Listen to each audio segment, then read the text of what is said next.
Hi and welcome. I am Tom Cousins from Costa Coffee's Global Innovation team.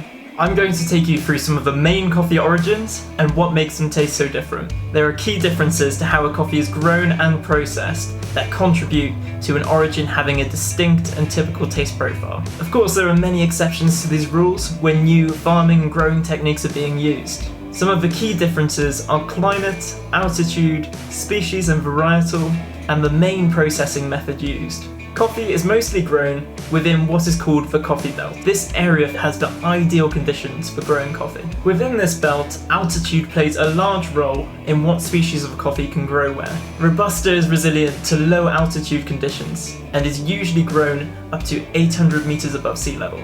Robusta can make for a great component in espresso blends, as it can add body and dark chocolate notes. Arabica is a lower yielding species that can usually be grown between 800 meters above sea level all the way up to 2,800 meters. Arabica typically has a lower bitterness than Robusta and a higher flavour complexity. Within these species, there are dozens of varietals, with more being discovered and created frequently. Each of these thrives in different climates and altitudes with different taste attributes. But in short, coffees from a low altitude will have a lower acidity and flavour complexity, whilst higher altitudes will result in a higher acidity and flavour complexity. Coffee's taste is also highly impacted by processing. There are a wide variety of different processes. However, the main are natural, washed and honey process. During the natural process, the coffee is picked and then dried under the sun before separating the beans. This process results in a high level of sweetness and some funky tasting notes. Next, we have the washed process. So this process usually results in a higher acidity and brighter tasting cup,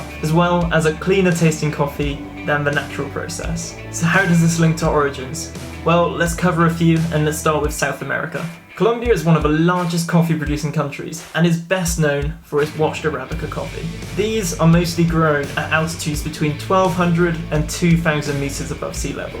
This typically results in a clean taste with some sweet caramel aromas, along with interesting zesty and red berry tasting notes. Next, let's take a trip up to Central America. Honduras is a quickly growing Arabica coffee nation. Coffee here is usually grown between 1,100 and 1,600 meters above sea level and is mostly washed process. This usually results in a very clean and crisp tasting cup with nice chocolatey and nutty notes, as well as a moderate acidity. Next, let's cross the pond to Africa. As you probably expect, Ethiopia is up next. Ethiopia is the birthplace of coffee and is well renowned for its high complexity and exotic flavours. Here, Arabica coffee grows at high altitudes between 1,500 and 2,200 meters above sea level. Depending on the region, you'll find either naturally processed coffees or washed process. The natural processing regions results in very high sweetness with deep fruity notes such as blueberry, whilst the washed regions are more likely to have